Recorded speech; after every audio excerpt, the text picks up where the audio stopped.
Pilihlah topik pembicaraan.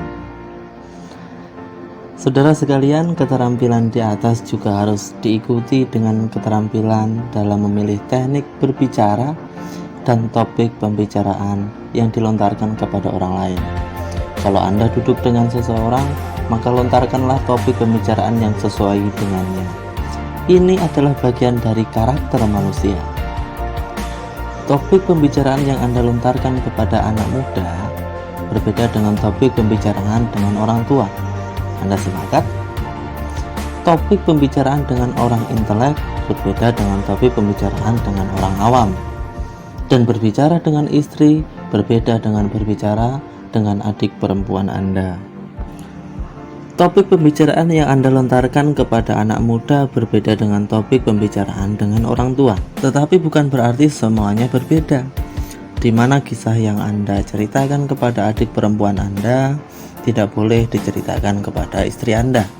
Atau cerita yang Anda sampaikan kepada anak muda tidak boleh didengar oleh orang tua. Tidak begitu, melainkan sedikit perbedaan pada cara penyampaian. Untuk memperjelas masalah ini, simaklah contoh berikut.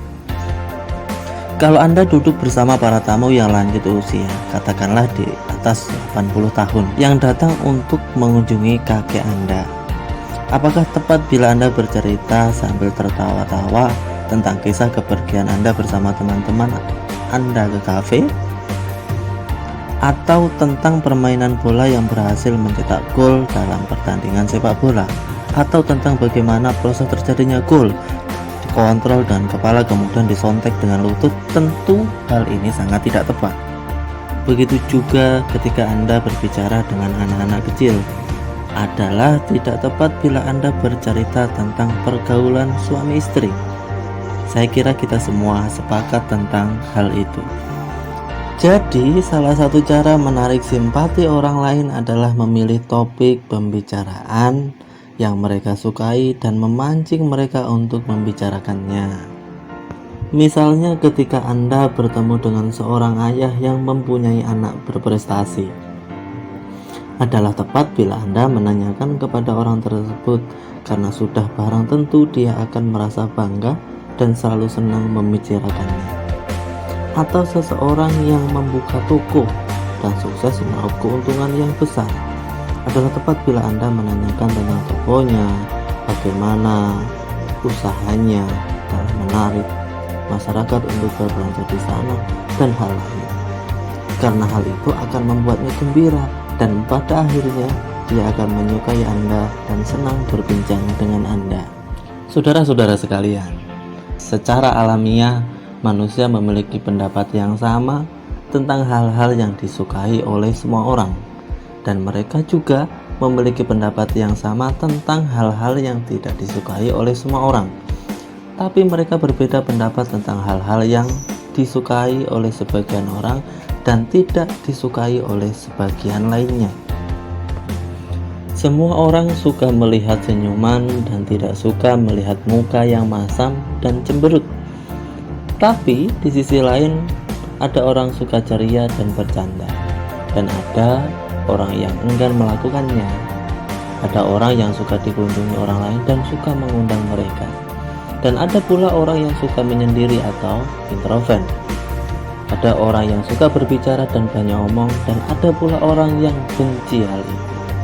Dan pada umumnya setiap orang merasa senang atau enjoy dengan orang yang karakternya sama dengan dirinya.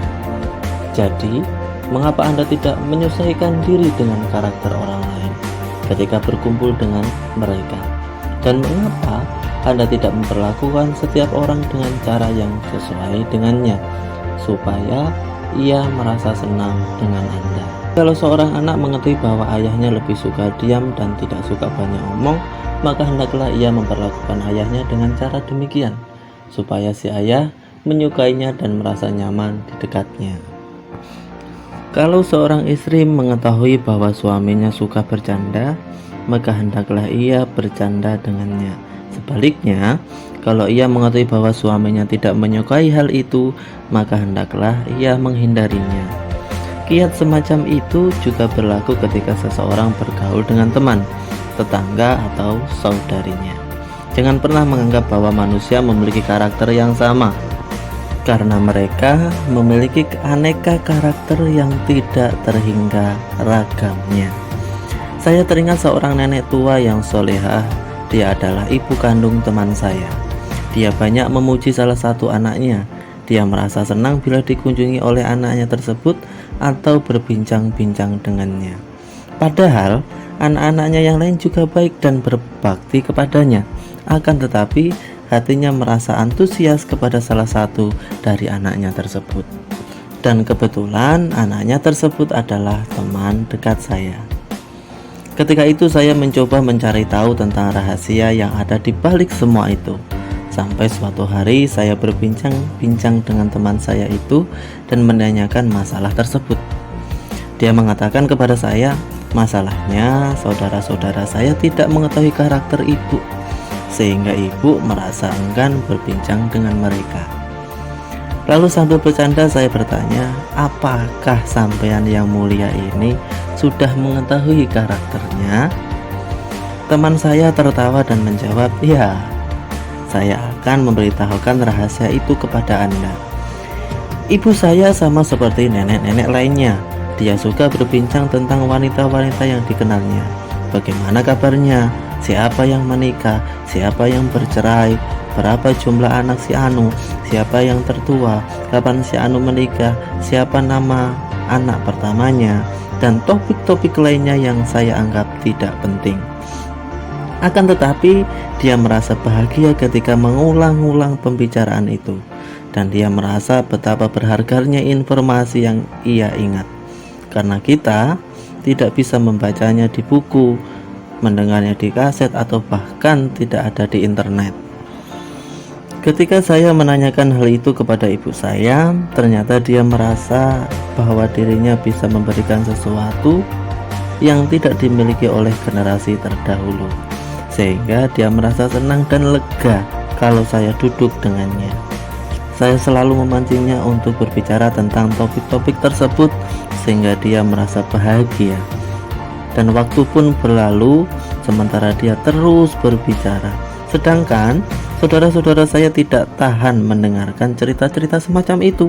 Lalu mereka mengalihkan perhatiannya kepada cerita-cerita yang tidak penting baginya, sehingga dia merasa enggan berbicara dengan mereka dan senang dengan saya. Begitulah ceritanya. Saudara-saudara sekalian, memang kalau Anda mengetahui karakter orang yang ada di hadapan Anda, termasuk apa yang disukai dan apa yang tidak disukai, maka Anda dapat memikat hatinya. Dan orang yang mencermati pergaulan Nabi Shallallahu Alaihi Wasallam dengan sesama manusia akan menemukan kesimpulan bahwa beliau memperlakukan setiap orang dengan cara yang sesuai dengan karakter orang tersebut.